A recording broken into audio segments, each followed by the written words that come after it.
Good evening. This is the Passed Ball Show brought to you by JohnPielli.com. I'm, of course, John Pielli. Happy to be with you. Going to throw the phone number out at the beginning of the show and throughout, as this will probably be the last time I'll have a chance to take some callers for a little while. The number is 732-364-3598. We'll get you right up on the show. Anything you want to talk about in regards to baseball, sports, and unifying America. Now, this time tomorrow, I'll be down in Orlando, Florida, just kind of getting myself settled down there as we get prepared for this year's version of the winter meetings.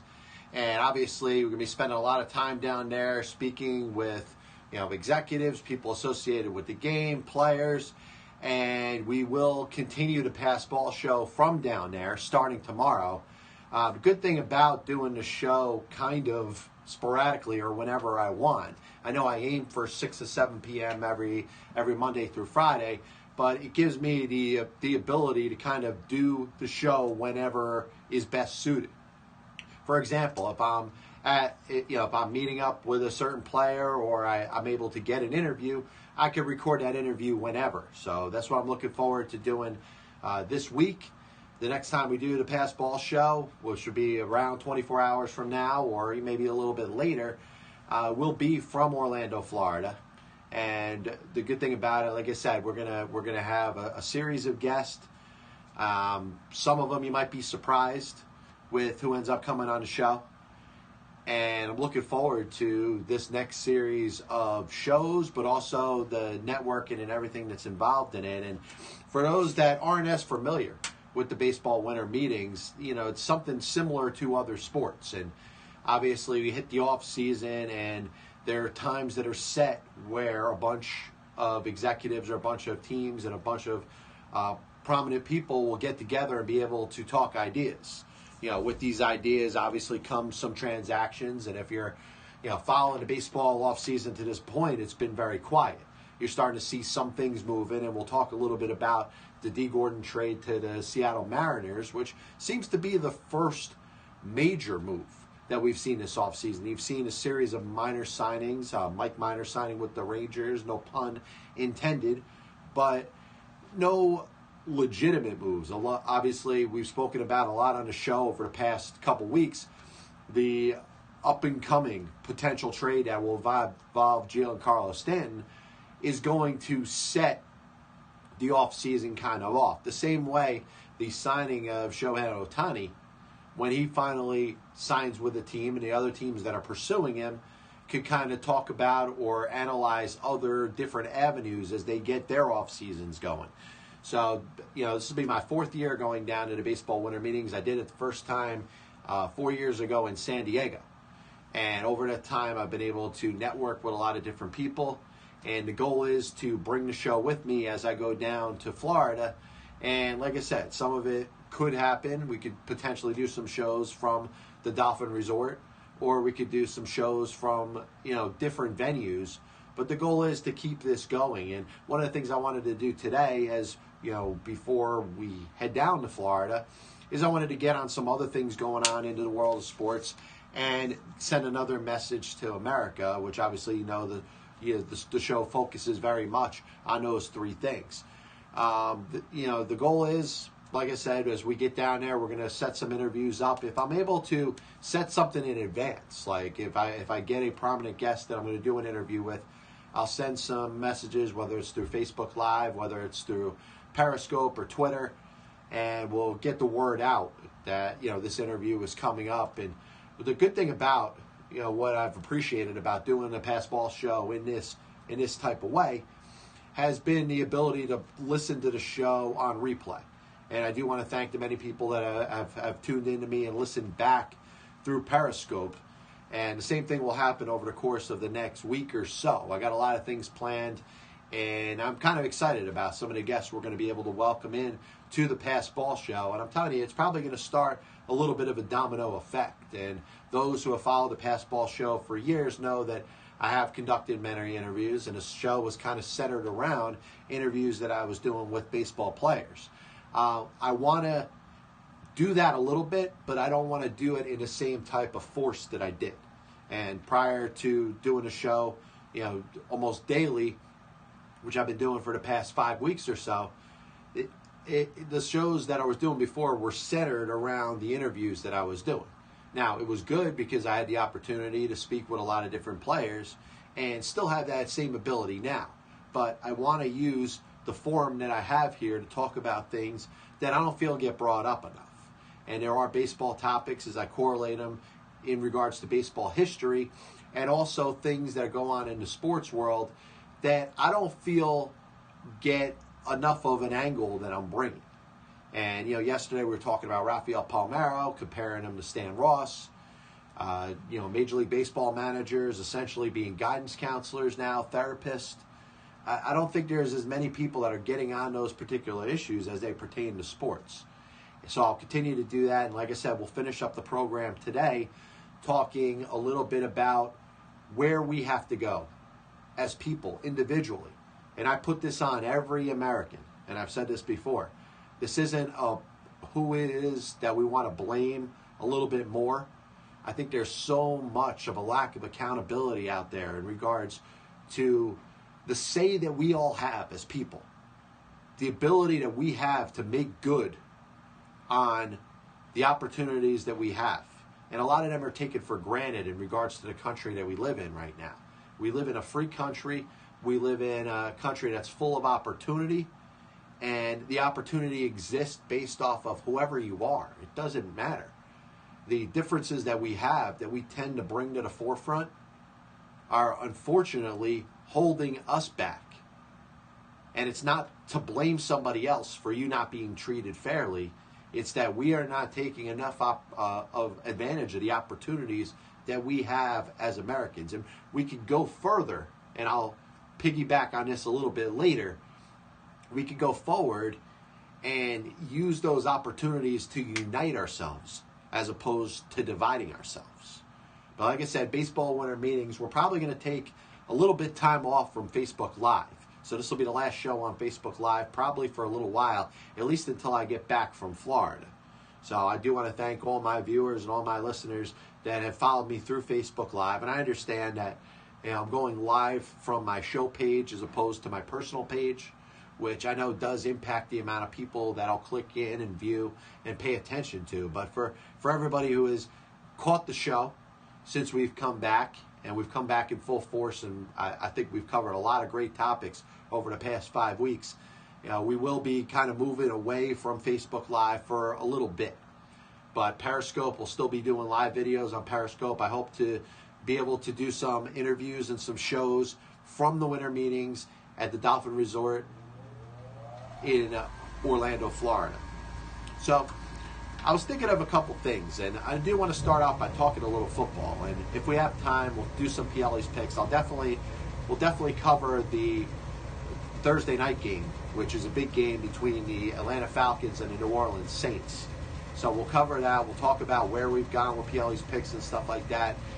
Very good week last week, by the way. We were 4-1 on the Sunday games. We lost the Monday game because of the spread, but we sit there at 12-13.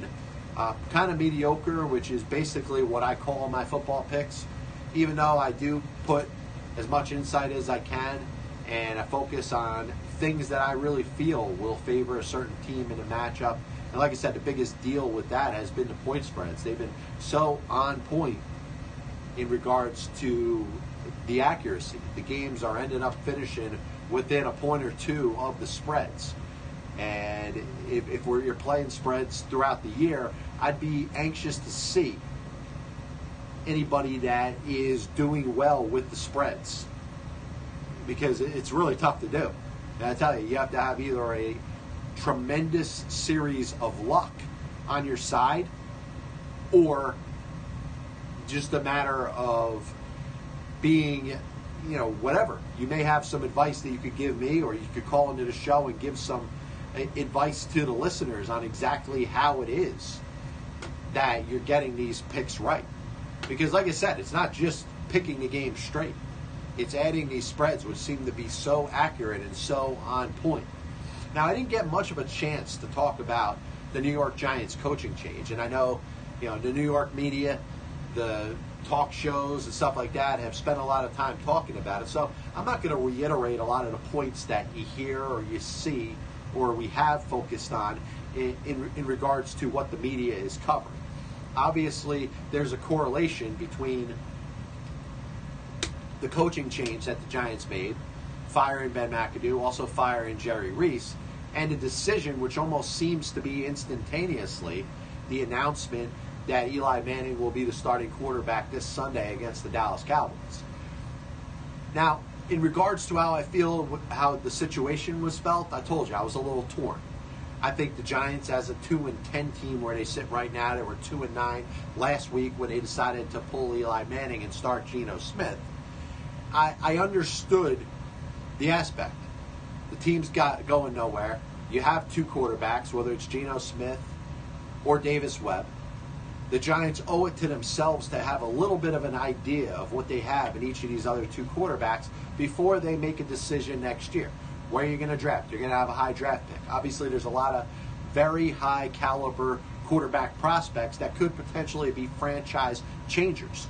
So I think the Giants owe it to themselves to see, first of all, what they have in Geno Smith, not necessarily looking at him as a starter or be a quarterback in the future, but you know what? If you see enough out of Geno Smith based off of his performance, maybe he is a guy that could mentor a young quarterback if you decide to take one very high in the draft next year. Now, Davis Webb was drafted this past year. I think the Giants drafted him for a reason. I don't think they drafted him to just hold the clipboard and not have a future. It'll be interesting to see what they see in him. And the best way to do that would be to play him in a couple games. So from all those factors, plus the fact that Eli, in spite of the lack of help, is digressing. He has not had his best season. And I told you before, one of the points that I made when I was talking about Eli Manning being benched is the fact that he could have played at a point where it was he was playing over his head, and it seemed like everybody else on the team sucked, but Eli Manning was still performing at a level which made you think of the quarterback that won 2 Super Bowls, the quarterback that played in 210 straight games and was a Giants franchise leader for the last, series of years. But I understand the public outcry. A guy who really has been one of the top New York athletes of this generation. And if you follow the Giants, you've seen this guy play quarterback for the Giants. He's been a leader. He's obviously a class act. I understand why fans and people in the media and fellow players were upset by the way that situation was handled. Now, you know who else was upset with the way the situation was handled? The Giants ownership. John Mara, Steve Tisch. It didn't take them very long after the Giants lost their game last week to put things together in place to fire both Ben McAdoo and Jerry Reese. Obviously, there was a correlation between the Eli Manning benching, which Ben McAdoo had said that everybody was on a board with, to the subsequent firing, and all of a sudden Eli Manning is playing again this Sunday. If I'm the Giants, sure. You're playing games against the Cowboys and the Eagles, division games, which, regardless of where you sit in the standings, it means something to the Giants fans. It means something to the fans that are showing up at the stadium. And Wellington Mara, and obviously on to his son John, and the ownership group now care a lot about their fans. They listen a lot to comments. They read the letters that fans write to them all the time, especially the season ticket holders. I understand Eli Manning playing these next couple games, but I think the Giants do owe it to themselves to not only take a look at Davis Webb, but give themselves an idea of what Geno Smith is. I'm not saying he's the franchise quarterback. I don't like the comparison that was made when Eli Manning lost his quarterback job and it was announced that Geno Smith was starting. This wasn't the Giants turning the reins over to Geno Smith. This was giving Geno Smith a little respect because he was the backup, giving him a chance to play a little bit, and eventually giving Davis Webb the opportunity to play a couple games. I still think that's going to happen. Eli Manning, Sure, the Giants have a decision to make in regards to whether he's going to be the quarterback of the future. Everything you see right now, and basically the way things have rolled out over the past couple of weeks, you're being given every indication that Eli Manning is probably playing in his last couple of games as a New York Giants quarterback. I understand there's fans that have followed him a while, would love to see him be here for the next 3-4 years. Listen, I think the majority of the probability that that was going to happen was kind of erased with what you've seen over the last couple weeks. I like to see Manning, and if you're a Giants fan, you should go out there, root for him, give him a nice ovation when they're playing the Cowboys this Sunday. And odds are it's going to be kind of a send-off. And I don't know when that decision is going to be made. Maybe Manning plays in all 4 games. Maybe the Giants go out there, win their last 4, and a case is made that Manning should be the starting quarterback next year. I don't know. The way I'm looking at it and the way a lot of people see it, it does seem like something that is kind of coming to an end. And, the Giants fans should go out and support the team over the next couple home games that they have. They should do it for Eli Manning. Give him a send-off. Not knowing when his last game is going to be, but odds are, once this season is over, it looks like the Giants at some point will cut ties with Manning, saving themselves the money in the salary cap, saving themselves the roster bonus, which obviously they have, I believe it's a couple days after the season is over, or after the Super Bowl, to make a decision on that. So once they do that, they announce that he's cut, he's free to sign anywhere else. And we've seen many star players, that I spoke about it a couple weeks ago, that are known to wear one uniform and to dominate in one uniform and have a Hall of Fame career in one uniform, but end up finishing their career playing something else, somewhere else. And Eli Manning deserves that for himself, the opportunity to play for a winning team, whether it's Jacksonville, whether another team decides that they want to use Manning as their quarterback because they have a good supporting cast. I think this guy has a couple more years left. If I said more than 3, I'd probably be pushing it. But I do think he could have another 2 to 3 potential solid seasons before he hits age 40. He has digressed, and I don't think that's been brought up enough. Did he deserve to be treated the way he was? Did he deserve to be benched the way he was a couple weeks ago? No. And I think the Giants, as an organization, did a terrible job there. Who was the key to make that decision? Well, listen, Ben McAdoo says everybody was consulted and everybody was on board. Apparently they weren't, because after the game in Oakland, he ends up losing his job and Jerry Reese ends up losing his job. So it's a situation where obviously everybody was not on board. But looking at the way this works out for the Giants, I think a Giants fan not only should be appreciative of Eli Manning and want to give him the proper send-off in what will be his last couple games as the Giants starting quarterback and playing for the New York Giants. I think they do owe it to themselves to see what they have in the young kid, in Davis Webb. Now, if the Giants are drafting number 2 or number 3 or number 4, which is where they seem to be projected, obviously if they finish with the same record as the San Francisco 49ers, they get the higher pick because they lost the regular season game to what was at the moment a winless San Francisco 49ers team. They should be in the market for a quarterback, especially the way this draft is set up. There's enough quality candidates, enough potential franchise-changing quarterbacks that are in this draft. So you draft your quarterback, you figure out how you're going to mentor him. I don't think Eli Manning is going to sit there and say, hey, I'm going to be Kurt Warner next year and, be there, be the starter at the beginning of the season, and at some point hand off the reins to this guy in season. But there's a possibility that you could draft a quarterback and say, hey, what about the idea of letting this new quarterback that we just drafted and we see as the franchise quarterback of the future sitting a year, and set your team, retool it, use the money you have in a salary cap to put the best team on the field to win with Eli Manning for one more year. I don't think it's a crazy thought. I just think at this point it is very unlikely. Now, moving on, talking about football, Geno Smith obviously was not happy about losing his job after 1 week. He has the right to be upset. He's a competitor. He wants to be out there on the field. So from that aspect, I'm okay with. But in the end, what choice does Geno Smith have? He is in a position where obviously he wants to market himself. Maybe he gets another opportunity to play a little bit. He's going to be the number 2 this week. He may be the number 2 next week.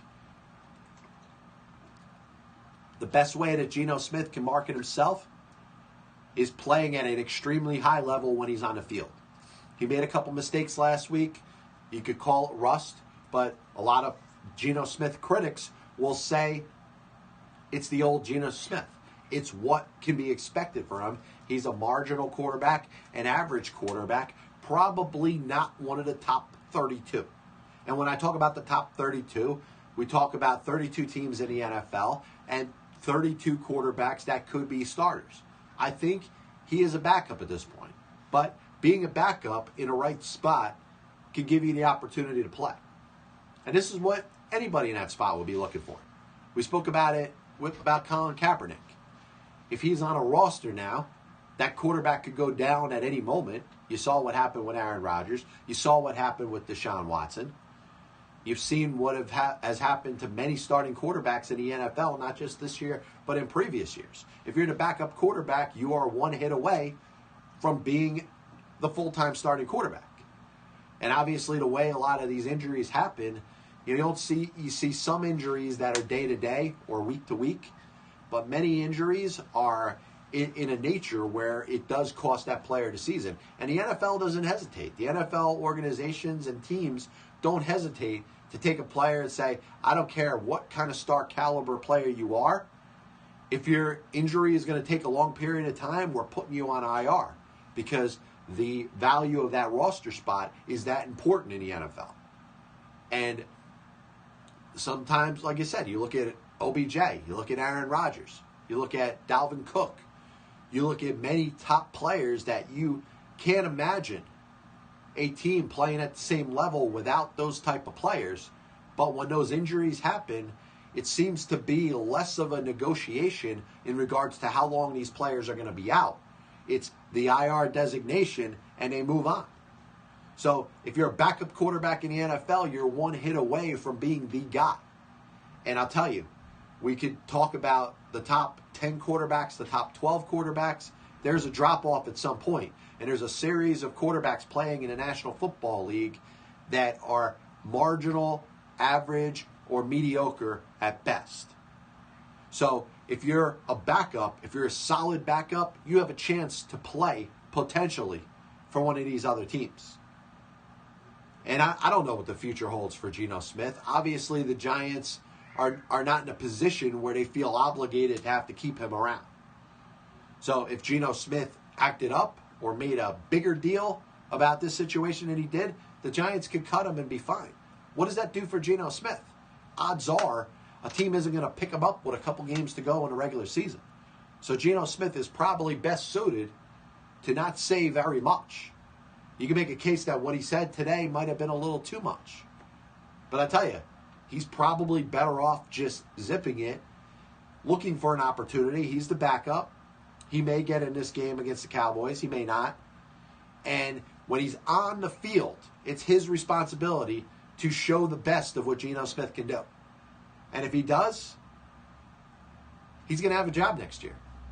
And like I said, if you're a backup quarterback in the NFL, you may have a chance to prove yourself being as good as one of the bottom 12 quarterbacks in the NFL. Because there's guys starting in this league that are marginal at best. Moving on to Cleveland Browns, speaking of marginal and mediocre and maybe downright bad, the Browns are sitting here at 0-12. They have a game this week against the Green Bay Packers. And when I was doing Pielli's picks, I was debating whether or not I wanted to get into that game.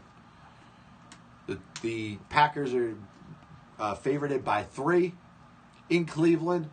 No Aaron Rodgers. There's only been one team that has gone 0-16. I tell you, I toyed with it. I thought about taking that game. I decided not to. But the Cleveland Browns decided to fire their general manager today. In 2 seasons, the Browns went 1-27, which is almost unfathomable. And I tell you, 3 things stand out, which you look at the Browns and they have the history of just screwing things up. And it certainly has continued under the leadership of Sashi Brown. They had a chance with the number 2 pick to draft Carson Wentz. They traded that pick to the Eagles. Carson Wentz is an MVP candidate this year, is leading the Philadelphia Eagles to the playoffs. And what seems inevitable, an NFC East crown, maybe a first-round bye. They had the 12th pick last year. Traded it to the Houston Texans for Deshaun Watson. Deshaun Watson looked like one of the most exciting players in the NFL this year. If he was wearing a Cleveland Browns uniform, maybe their fortunes change. Obviously, the same thing with Carson Wentz. And then they had the trading deadline move where they were going to get A.J. McCarron from the Cincinnati Bengals. For whatever reason, they didn't notify the league. Whatever. It was Mickey Mouse stuff. They end up not agreeing to the trade in time. The league doesn't approve the trade. 3 opportunities to bring in a quarterback that could potentially be your future. Now, I don't know what to expect out of A.J. McCarron. He's sitting there backing up Andy Dalton in Cincinnati. I think he could play for some teams. I don't necessarily look at him as being a potential franchise quarterback. So maybe the Browns dodged a bullet there. But what would they look like if they had Watson? What would they look like if they had Carson Wentz? Would the fortunes of this franchise, which obviously since the Cleveland Browns got a team again after their initial team left to go to Baltimore, they've been a laughingstock of the league. They make a decision that Hugh Jackson's going to be back next year. Now, if they finish 0-16, I think it's going to be tough to bring him back off of that. They announced for now, he's coming back. There's some dysfunction there. There's a series of moves that have been made by the front office which haven't been very good. Do they need a new voice? Sure. Not just any voice. They need a voice of somebody that's willing to go there and say, losing in this city, in this football town, one of the storied franchises going back to the NFL's inception, has been the Cleveland Browns. You got the legendary Paul Brown, Otto Graham. You got some of the greats to ever play in this league that played in Cleveland. They're a far cry from it right now. I would hope that they spend an exorbitant amount of time putting the right candidates together and get somebody that's going to grab that microphone when it's time to introduce them and say, losing in this city in the National Football League with the Cleveland Browns is done. And the process is not starting. It's going to happen, maybe not immediately, but relatively soon. I'd like to see them have an off season where they make moves where you say, hey, I'm surprised that these high energy and leadership caliber players are coming to play in Cleveland. The leaf has been turned, per se. It's a new year. We've talked about some of the worst franchises in all professional sports. You had the Washington Senators for years. Count on 3 things: death, taxes, and the Senators finishing at the bottom of the division. Same thing you could say about the Cleveland Browns. It's going to be interesting to see if things change there. Obviously, they've tried. They've made a lot of changes. You're talking about a corporate structure that they have there in the front office that has brought in different types of people, whether it's Paul DePodesta, whether it's a different general manager every couple of years, whether they're changing coaches left and right. And the one thing that it's all had in common is that none of it's worked. And for a bad team, there's a lot of things that contribute to it. It's bad players on the field, it's bad coaching, it's a bad front office. It's a bad ownership in some cases. As we hit the halfway point, right here on the Passed Ball Show, John Pielli, happy to be with you. Once again, the number to call in, if you'd like, is 732-364-3598, and we will miss that as we get ready to go to Florida for the baseball winter meetings in Orlando, where we'll be doing our next show from the state of Florida. And like I said, please stay tuned. We're going to have some guests on.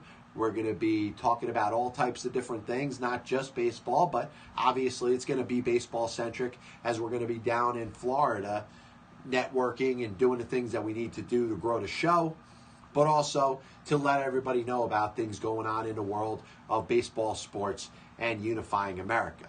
We're going to do Pielli's picks. We're going to do an abbreviated version, maybe the last 10 minutes or so, because I don't feel like we're going to be able to get to it tomorrow. But Billy Staples will be with me. He'll be on the program for a couple shows. We're certainly going to set ourselves up with some good interviews. So please stay tuned as we're going to get into that. The Miami Marlins were expected and are expected to trade Giancarlo Stanton maybe within the next couple days, maybe within the next couple weeks, maybe not this offseason, because the person that is holding the cards is Giancarlo Stanton. He could simply accept the trade, or he could say he's not interested in going to the team that the Marlins are trading him to. It's a unique situation. It's getting a lot of attention, and I think it's part of the reason that you haven't seen so many teams be actively pursuing the top free agents this offseason. Now, the Marlins did make some news today. They made their first trade in what looks like it's going to be a series of moves that they're going to make in regards to purging their roster. They're looking to purge salary. So Dee Gordon is the first on his way out, heading to the Seattle Mariners. Now, the first thing I think of with the Seattle Mariners is I think of their pursuit of Shohei Ohtani. It looks like Jerry DiPoto is going to go all in. He's going to do everything he possibly can to bring him in, to sign this free agent. He wants him. He wants to sell him on the market of Seattle. He wants to sell him on what it would be like to be part of a team that is going to win over the next couple years. They added some money to their international bonus pool, acquiring $1 million of international bonus pool slot money from the Minnesota Twins. So he is aggressively pursuing Ohtani.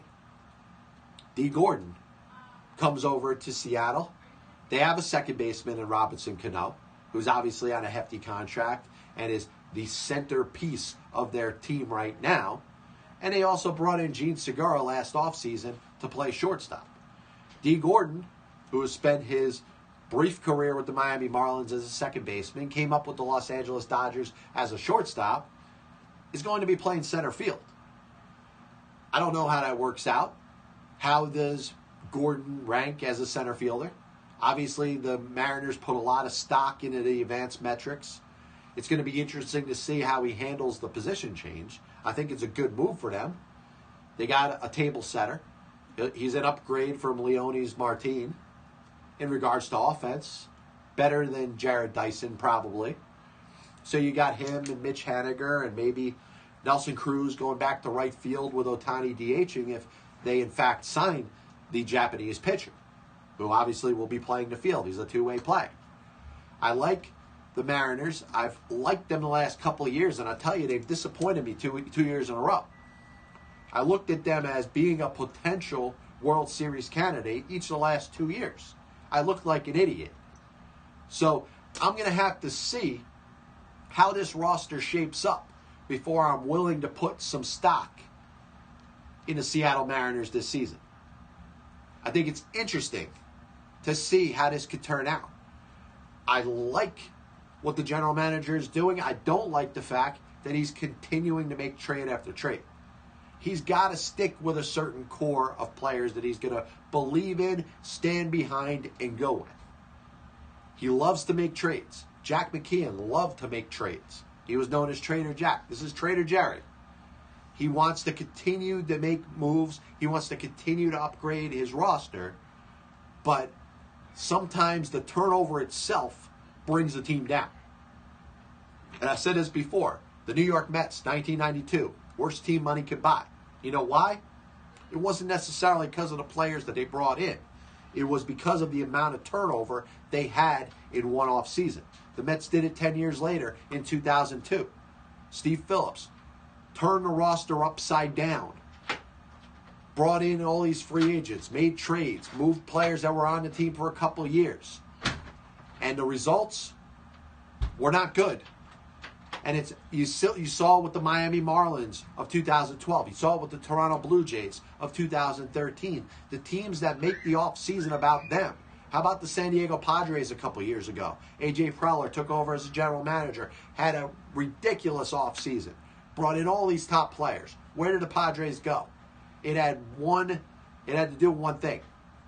The fact that there was too much action in one offseason. It impacted the clubhouse chemistry, the camaraderie. Players that were there for a while were all of a sudden being emerged in a different type of culture. And it wasn't good. And you've seen time after time it hasn't worked out. I think that's part of what hasn't worked for Jerry DiPoto and the Seattle Mariners. So I think he should focus on the certain core that he has, make some upgrades. Sure, you want to bring in Ohtani? I think he'll be a great addition in that ball club. Dee Gordon, I think, will help.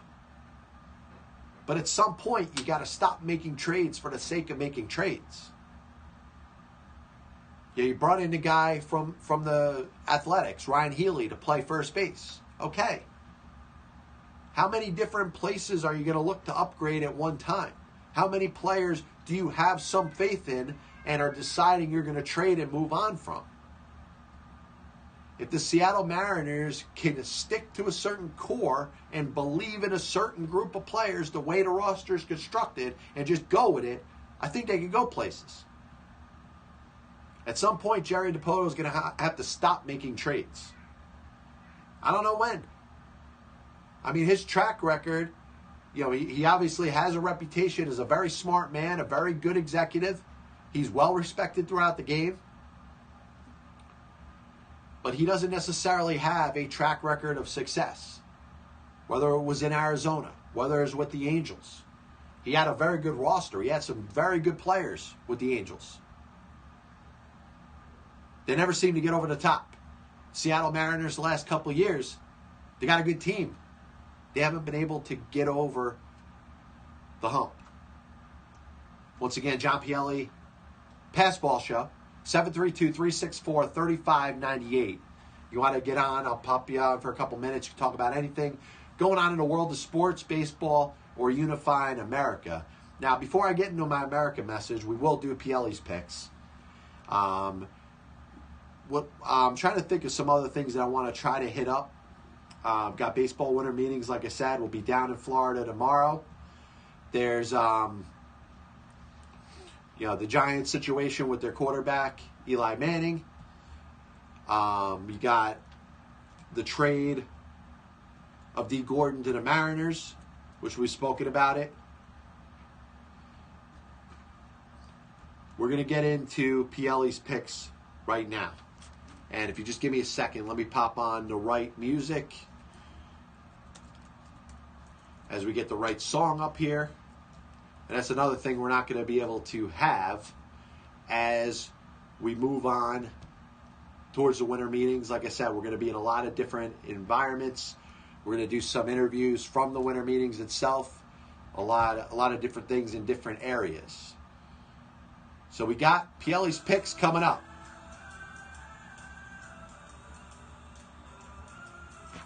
As we get ourselves set up. Record right now is 12-13.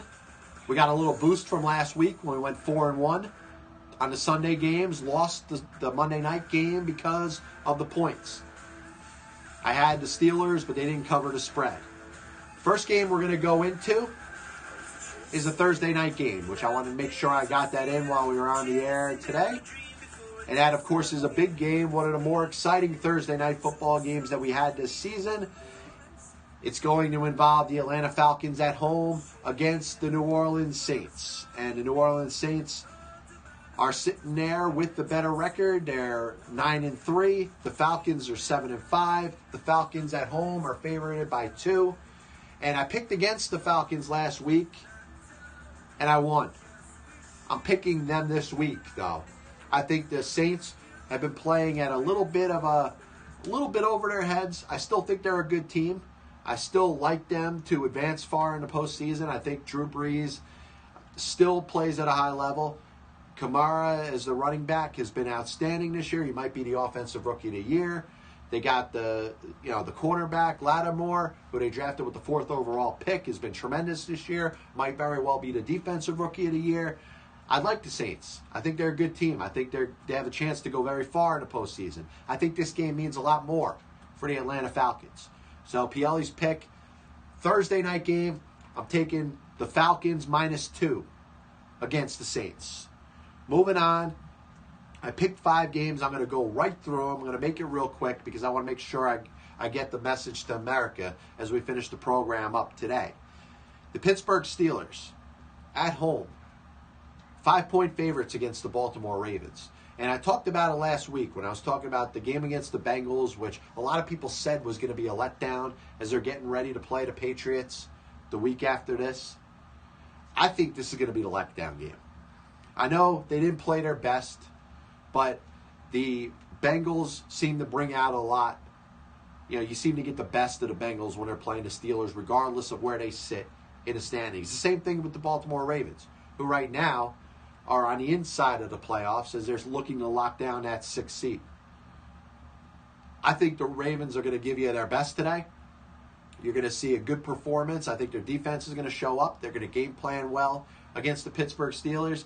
And Mike Tomlin, Ben Roethlisberger, Antonio Brown, all those guys, Le'Veon Bell, they're thinking about the Patriots next week. They're thinking about putting themselves out there against the best team in the AFC, knowing that they're the second best team in the AFC. And I think you're going to get the best out of the Ravens today. I'm getting 5 points, so I'm taking the Baltimore Ravens +5 against the Pittsburgh Steelers on Sunday. Next game, the Jacksonville Jaguars are sitting there in a position where they look like they're going to go to the postseason either way. They'll be either the division winner in the AFC South or they'll grab that number 5 spot if they lose the division to the Tennessee Titans.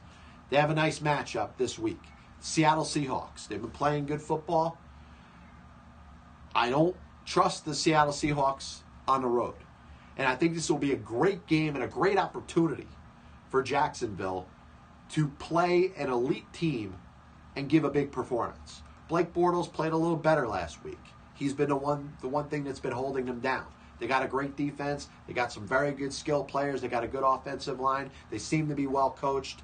I'm going with the Jacksonville Jaguars -2.5 at home against the Seattle Seahawks. Game 3. I'm jumping right into a New York game. I think there's been a huge outcry of support for Eli Manning and the New York Giants. They made the coaching change. There's a lot of energy that has to be existing there, and I know the Giants have nothing to play for. I'm starting to wonder what the Dallas Cowboys have to play for. They look like a different team with Ezekiel Elliott out. I know they've won a game here and there, but they're not the same team. They're getting to a point where if they lose one more game, they're going to be playing out the string of the end of the season. It doesn't look good for the future of the Dallas Cowboys. I like their offensive line. I like their quarterback. I like Elliott. Are they going to continue to move forward with Jason Garrett as their head coach? They've struggled immensely without Sean Lee as their linebacker. It's made a big difference. I don't know what to expect out of the Cowboys. I think on any given week they could go out there and put up 30, 35 points, but they're missing something without Ezekiel Elliott. I think the Giants are going to take advantage, or they have the opportunity to take advantage of having the momentum in their favor. The support for Eli Manning is going to be tremendous. I think it's going to bring out the best in him. And I'm getting 3.5 points. So game 3 on Sunday, Giants +3.5 at home against the Dallas Cowboys. Game 4. Last 2 games are going to be the 2 big games this Sunday. The Carolina Panthers at home against the Minnesota Vikings. I picked the Vikings last week and I won. I picked against them 2 weeks ago and lost. The trend should tell me to continue to pick the Minnesota Vikings. I'm not going to do it. I think the Carolina Panthers with Cam Newton, they're trying to get themselves in a position where they could compete for their division. They got some division games against Atlanta, against New Orleans. I tell you, I was a little torn on this, but I think you're going to get the best out of Carolina at home. They're going to upset the Minnesota Vikings. The Vikings have been winning. It seems like there's nothing that can be thrown at them, and I think they're due for a letdown.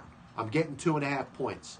Pick number 4 for Sunday, the Carolina Panthers plus 2.5 at home against the Minnesota Vikings. Last game, you got the Philadelphia Eagles coming off of a loss last week.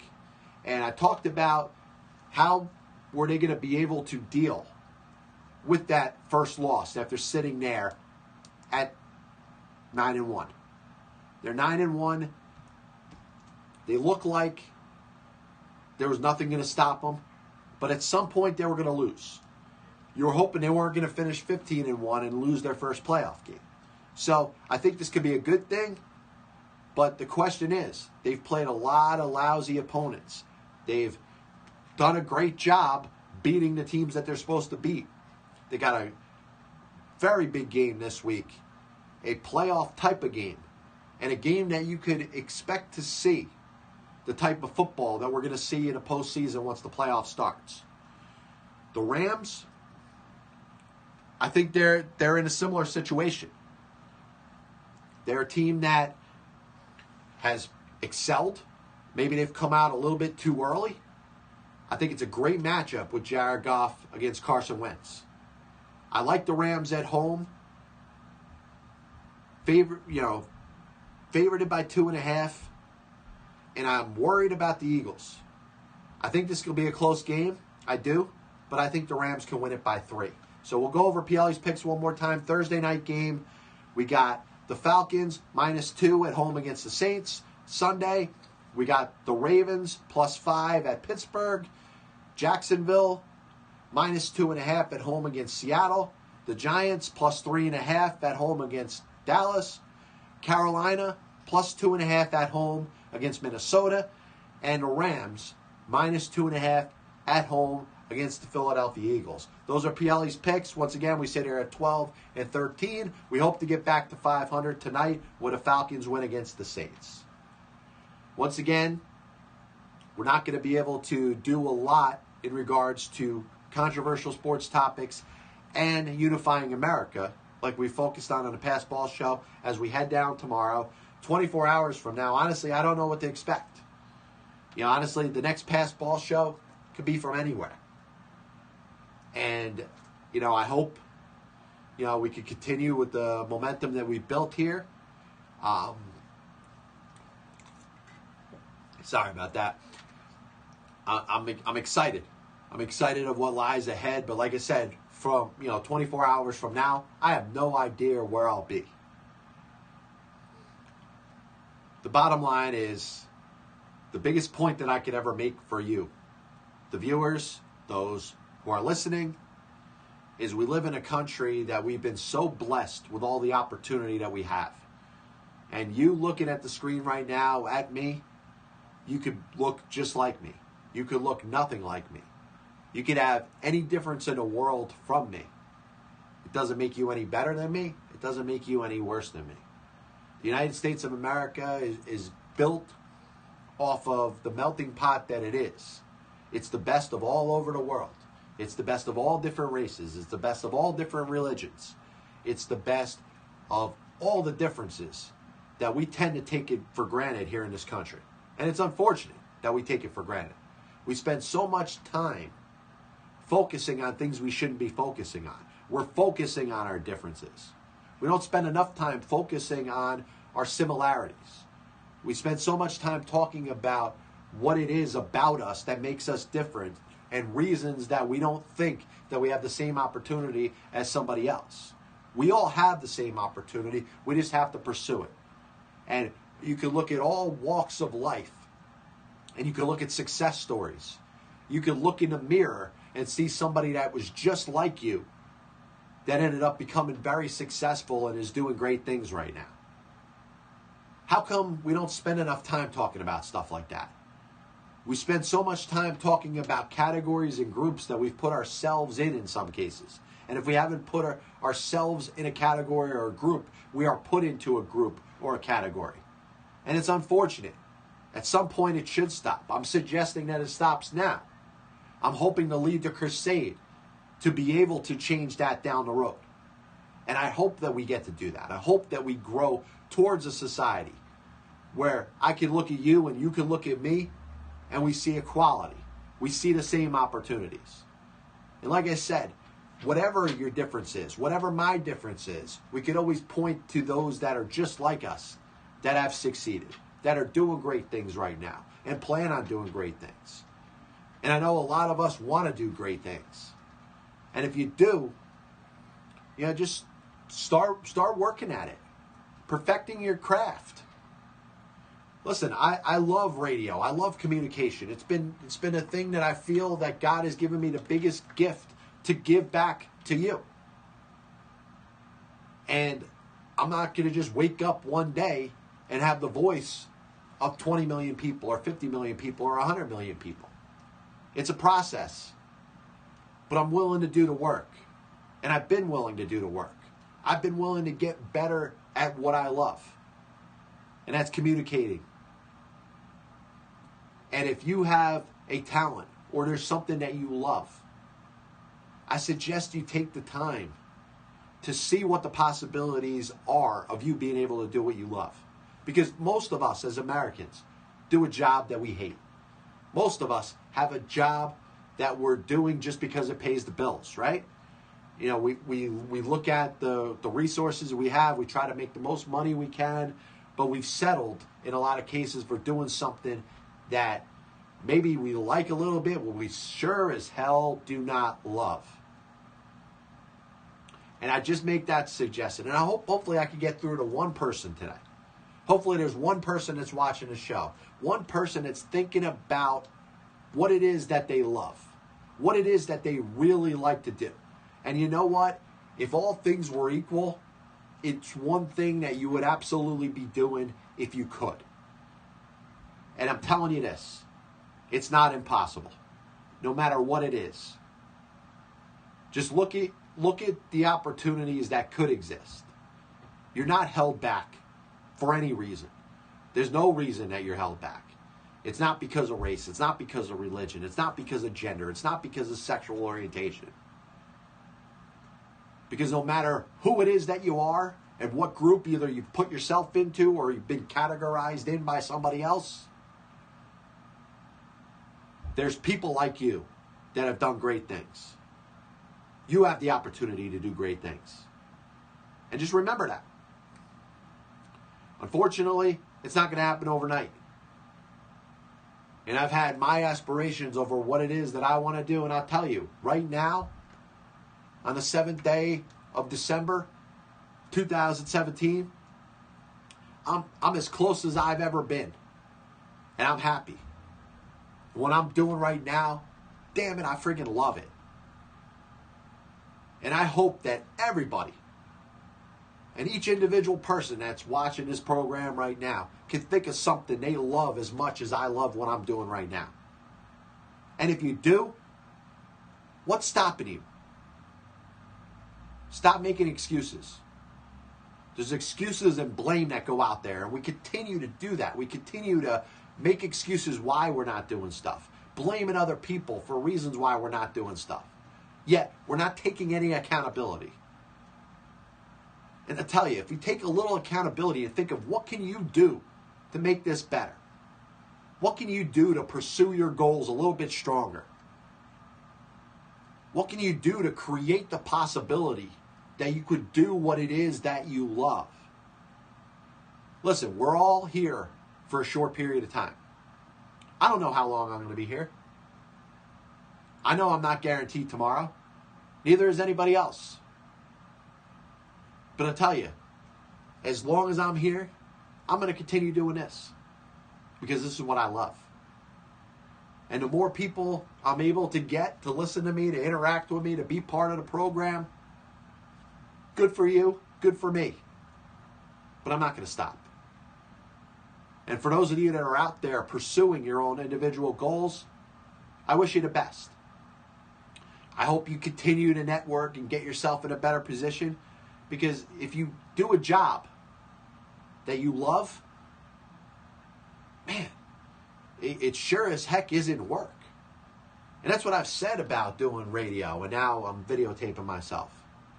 I'm not saying I'm the biggest TV fan. I don't love the sight of myself. I don't love the thought of being on TV, but I don't mind it. I love the interacting part. And I want to thank everybody that's been part of this program and will continue to be part of this program. Got Periscope. We got Facebook Live. Like I said, we're going to take a week off from Facebook Live as I'm down. I'll be down in Florida at baseball winter meetings. And we got YouTube. And the great thing about the YouTube videos, and I've said this all along, is I'm putting a detailed title so you have an idea of what I cover in the show, but also have the transcript right underneath it. And the transcript is start to finish everything that I cover over the course of that show. And there's times that I've listened back to my shows so I can make sure I put as much details into these transcripts as possible. Because I know that there's something that appeals to you. You don't have to know me. If you know me, great. If you don't know me, it's going to be nice to know you over the course of this show. And I want to have such a diverse sense of series of topics that I cover that I can find something that appeals to you. That's my goal. I'm here for you.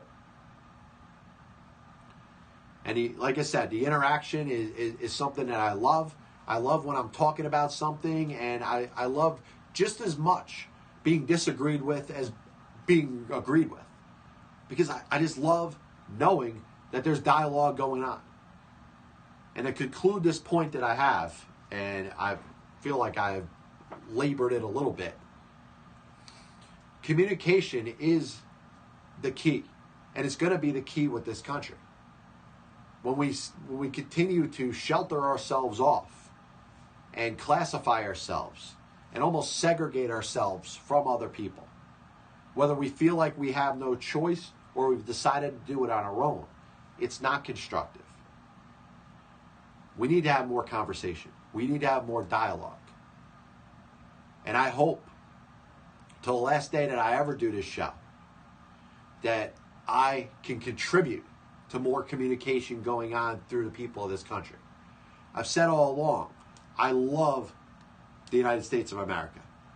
I don't love it from a nationalistic standpoint, but I love the opportunity.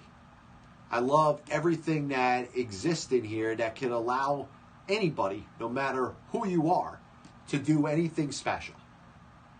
And we can. Like I said, if you feel like you're part of a group that's not getting enough of an opportunity, I guarantee you can write off a list of 10 people that are just like you that are doing outstanding things. Be back with you tomorrow.